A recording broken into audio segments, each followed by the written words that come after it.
வாந்தின்னா என்னன்னு பார்க்கலாம். எல்லாரும் யோசிங்க, கடைசி எப்போ வாந்தி வந்துச்சு? என்னைக்காவது ஒரு நாள் வந்திருக்கும். ஒரு நாள் சென்னையிலேருந்து கன்னியாகுமரிக்கு காரில் நைட் போயிருப்போம், ட்ராவல் பண்ணியிருப்போம், பஸ்லேயோ கார்லேயோ.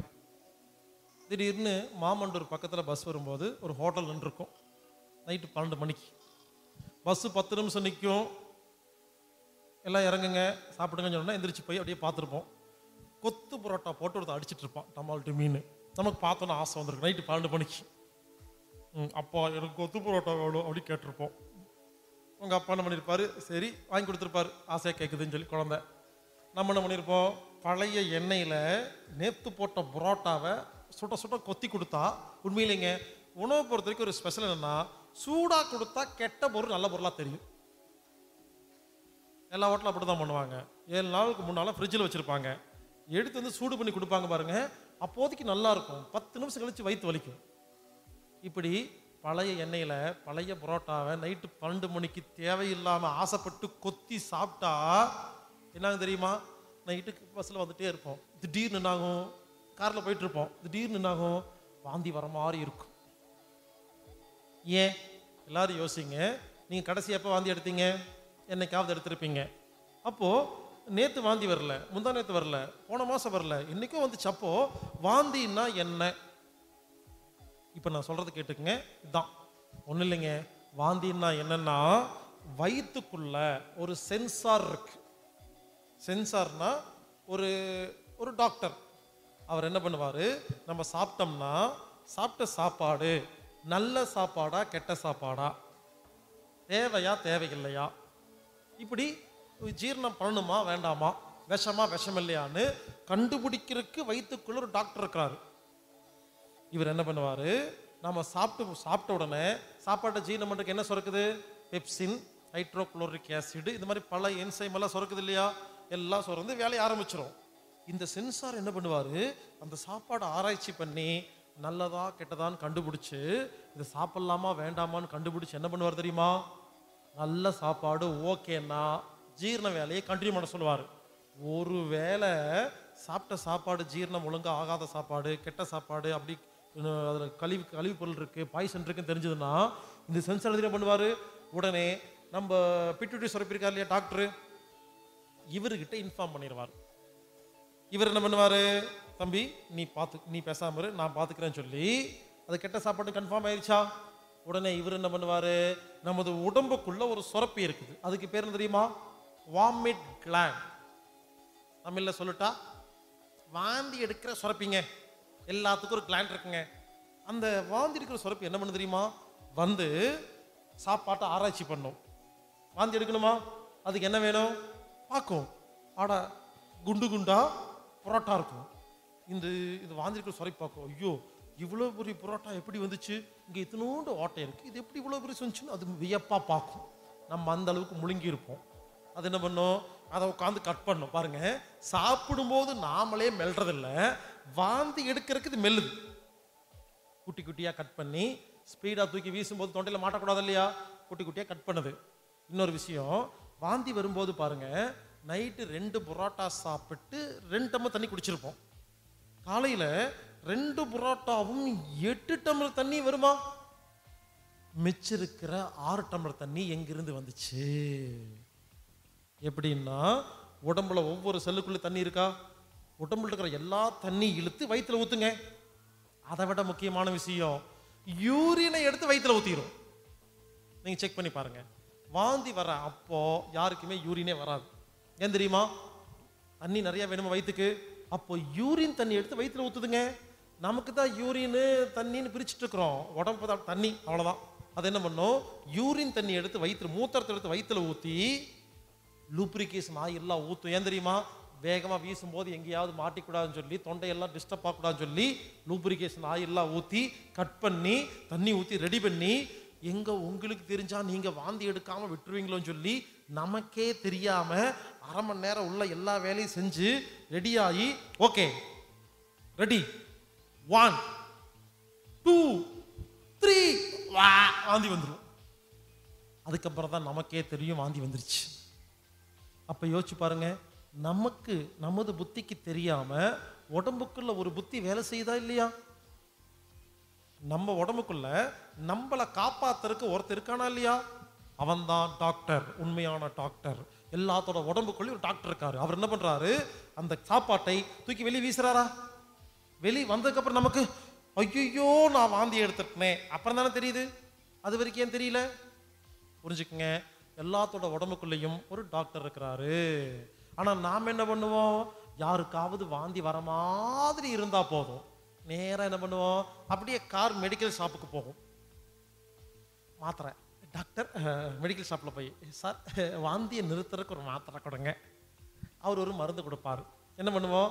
எடுத்து சாப்பிட்ருவோமா? நமக்கு ஒரே சந்தோஷம். நான் பெரிய புத்திசாலி, எனக்கு வாந்தி வர மாதிரி இருந்துச்சா ஒரு மாத்திரை சாப்பிட்டேன், அது அப்படியே நின்று போச்சு. நீங்க என்ன தெரியுமா பண்ணிருக்கீங்க? எவ்வளவு தெரியும் துரோகம் பண்ணிருக்கீங்க தெரியுமா? புரிஞ்சுக்குங்க, வாந்தி வர மாதிரி இருக்கும்போது மாத்திரை சாப்பிட்டா என்ன? நான் கேட்குறேன், யாராவது வாந்தி எடுத்து அதை வலிச்சு மறுபடியும் சாப்பிட்ருப்போமா? சொல்லும் பொழுது எப்படி இருக்குது, கேட்கறக்கே இவ்வளவு கன்றாவியா இருக்குது. அந்த செயல் நீங்க செஞ்சுட்டீங்கன்னு அர்த்தம். உண்மைதானே? ஒரு செகண்ட்ல வாந்தி வந்திருக்க வேண்டியது, மாத்திரை சாப்பிட்டா என்ன அர்த்தம்? வாந்தியை ஜீரணம் பண்ணிட்டீங்கன்னு அர்த்தமா இல்லையா? எங்க வெளியே வந்து உள்ள போனா என்ன, உள்ளிருந்தே உள்ள போனா ரெண்டு ஒண்ணு தானே. புரிஞ்சுக்கங்க, வாந்தி வர மாதிரி இருக்கும் பொழுது யாராவது மாத்திரை சாப்பிட்டா வாந்தியை திரும்ப நாம சாப்பிட்டோம்னு அர்த்தம். அந்த வாந்திக்கு போட்ட மாத்திரை என்ன பண்ணும்? நேரா உள்ள போய் அந்த சுரப்பி இருக்கு இல்லையா, ஜீரண சுரப்பி, அதையெல்லாம் சுரக்க வைக்கும். இந்த வாந்தி சுரப்பி இருக்கு இல்லையா, அதை அடிச்சே மவனே இன்னொரு முறை நீ வந்த போ, துரத்தி விட்டுருங்க. வாந்தி சுரப்பி ஓடி போயிருச்சா? எங்க முதல்ல ஒழுங்கா இருக்கும்போது ஜீரணமானாவே ஜீரணமாகாது தப்பான உணவுன்னு கண்டுபிடிச்ச அந்த வாந்தி சுரப்பியை துரத்தி விட்டுட்டு இப்ப வாந்திக்காக தயார் பண்ணி வச்சிருக்க வாந்தி, அது சாப்பாடு இல்லை, வாந்தி. அதை மாத்திரை சாப்பிட்டேன்னாகும், மாத்திரை நேரா போய் வாந்தியை ஜீரணம் பண்ண ஆரம்பிக்குமா? இது உடம்புக்கு எவ்வளவு பெரிய துரோகம், எவ்வளவு பெரிய தப்பு. இப்படி வாந்தி வரும்பொழுது யாராவது மாத்திரை சாப்பிட்டீங்கன்னா வாந்தி ஜீரணமா எங்க போகும்? சிறு குடல், ஸ்மால் இன்டெஸ்டைன், லிவர், பெருங்குடல், கிட்னி, ரத்தம், எல்லா உறுப்புக்குள்ளேயும் போகுமா? இப்படி வாந்தி முடி முதல் உள்ளங்கால் வரை எல்லா செல்லுக்குள்ளேயும் போனா எல்லா உறுப்புக்கு பாதிப்பு வருமா? குப்பை எல்லா இடத்துலையும் சேருமா? புரிஞ்சுக்கங்க, வாந்தி வர மாதிரி இருக்கும் பொழுது தயவு செய்து மருந்து மாத்திரை சாப்பிட்டு வாந்தியை நிறுத்தாதீங்க. அதுக்கு நான் உங்களுக்கு ஒரு ஐடியா சொல்றேன். யாருக்காவது வாந்தி வர மாதிரி இருந்தா இப்போ நான் சொல்ற ட்ரீட்மெண்ட்டை நோட் பண்ணி பண்ணுங்க, சரியா போயிடும். அது என்ன ட்ரீட்மெண்ட்னா, இங்க பாருங்க, எங்காவது ஓரமா போய் இந்த மாதிரி உட்காந்துக்கணும். இப்படி உட்காந்துட்டு விரல உள்ள விடணும். வாந்தி வரும், எடுக்கணும், அவ்வளவுதான். வாந்திக்கு வைத்தியமெல்லாம் கிடையாது, வந்தா எடுக்கணும். அது வருது, குப்பை வெளியே வருது, விட்டுட்டு போன என்ன? இப்போ இதுக்கு என்ன ட்ரீட்மெண்ட்? இங்க பாருங்க, வாந்தி வரக்கூடாது, வந்தால் எடுக்காமல் இருக்கக்கூடாது. இது மட்டும் ஞாபகம் வச்சுக்கோங்க. வாந்தி வராது, வந்தா எடுத்துருங்க, வேலை முடிஞ்சது. வாந்தி எடுங்க, தண்ணி குடிங்க, வாந்தி எடுங்க, தண்ணி குடிங்க, வேலை முடிஞ்சதா இல்லையா? சில பேர் இருக்காங்க, வாந்தி வர மாதிரி இருக்கும் பொழுது ஒரு எலுமிச்சம்பழத்தை மோந்துக்குவாங்க. அதுவும் தப்பு. எலுமிச்சம்பழம் வாசம் என்ன பண்ணும்? உள்ள போய் வாந்தி சுரப்பி டிஸ்டர்ப் பண்ணுமா இல்லையா? அப்போ வாந்தி வராதா இல்லையா? தயவு செய்து புரிஞ்சுக்குங்க, வாந்தி வர மாதிரி இருக்கும் பொழுது இயற்கை வைத்தியமே எதுவும் பண்ணக்கூடாது, ஒன்றும் பண்ணக்கூடாது, வாந்தி எடுக்கணும், அவ்வளோதான். வாந்தி எடுத்து முடிச்ச உடனே வயிறு கெட்டு போய் கிடக்குமா?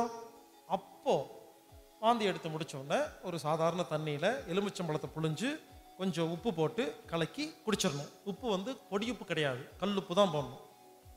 அதுக்காக இந்த கடையில் விற்கிது இல்லையா லெமன் ஃப்ளேவர்டு கூல்ட்ரிங்க்ஸ், அதை வாங்கி குடிச்சிடாதீங்க, அது மறுபடியும் வாந்தியாக தான் வரும், அதுவும் குப்பை தான். நான் சொல்கிறது ஒரிஜினல் எலுமிச்சம்பழத்தை புழிஞ்சு குடிக்கணும். இந்த கடையில் விற்கிது இல்லையா டப்பாவில் ஒரிஜினல் எலுமிச்சம்பழம்னு, அது ஒரிஜினல் கிடையாது. நான் கேட்குறேன், ஒரிஜினல் எலுமிச்சம்பழத்தை புழிஞ்சு தண்ணியில் கலந்து ஒரு டப்பாவில் மூடி வச்சுருங்க. 4 நாளுக்கு அப்புறம் எடுத்து பார்த்தா நல்லா இருக்குமா கெட்டு போயிருக்குமா? கெட்டு போயிருக்கும். அப்புறம் டப்பாவில் போட்டது மட்டும் 40 நாள் ஏன் கெட்டு போகல? அப்போ அது ஒரிஜினல் கிடையாது. ஒரிஜினல் அப்படிங்கிற பேரில் கடையில் விற்கிற எதையும் வாங்காதீங்க. எதுவுமே ஒரிஜினல் கிடையாது. ஒரிஜினல்னால் நான் சொல்கிறது நாமளாக புளிஞ்சா மட்டும் தாங்க ஒரிஜினல், அவ்வளோதான். அப்போது இனிமேல் யாருக்காவது வாந்தி வந்தால் வாந்தி எடுத்துட்டு எலுமிச்சம்பழம் ஜூஸ் சாப்பிட்டுட்டு ஒரு அரை மணி நேரம் 1 மணி நேரம் ரெஸ்ட் எடுத்தீங்கன்னா நல்லா பசிக்கும். சரியா? உடனே மறுபடியும் போய் கொத்து பரோட்டா வாங்கி சாப்பிடக்கூடாது. அன்னைக்கு லைட்டு ஃபுட்டு சாப்பிடணும். சில பேர்த்துக்கு லைட்டு ஃபுட்டு ஹெவி ஃபுட்டுக்கு வித்தியாசம் தெரியல. லைட்டு ஃபுட்டுனா இட்லி, பொங்கல், தயிர் சாப்பாடு, ரசம் சாப்பாடு, இதெல்லாம் வந்து லைட்டு ஃபுட்டு. சரிங்களா? சப்பாத்தி, புரோட்டா, பூரி, இந்த சிக்கன், மட்டன், சுக்கா, கொத்து பரோட்டா, பீஸா, அதெல்லாம் வந்து ஹெவி ஃபுட். அதெல்லாம் அன்னைக்கு ஒரு நாள் சாப்பிடாம, இன்னைக்கு ஒரு நாள் தான், அன்னைக்கு ஒரு நாள் ப்ளீஸ் சாப்பிடாம கொஞ்சம் பேசாமல் இருங்க. வயிறு கொஞ்சம் அடங்கட்டும். அடுத்த நாள் வழக்கம் போல உங்கள் வேலையை காட்டுங்க. ஸோ இந்த மாதிரி இனிமேல் புரிஞ்சுக்குங்க, வாந்தி என்பது ஒரு வியாதி கிடையாது. வாந்தி என்பது ஒரு வைத்தியம். உடம்பு பார்க்குற வைத்தியத்துக்கு யாராவது வைத்தியம் பார்ப்பாங்களா? அதனால வாந்தி வரும் பொழுது இனிமேல் வாந்தி எடுங்க. எடுத்து முடிச்சுட்டு எலுமிச்சம்பழம் ஜூஸ் சாப்பிட்டு ரெஸ்ட் எடுத்து லைட் ஃபுட்டு சாப்பிடுங்க. இதுதான் வாந்தி வரும்போது நாம் செய்ய வேண்டிய வைத்தியமே தவிர வாந்தி என்பது வியாதி கிடையாது அப்படிங்கிறத மட்டும் மனதில் நன்றாக பதிந்து கொள்ளுங்கள்.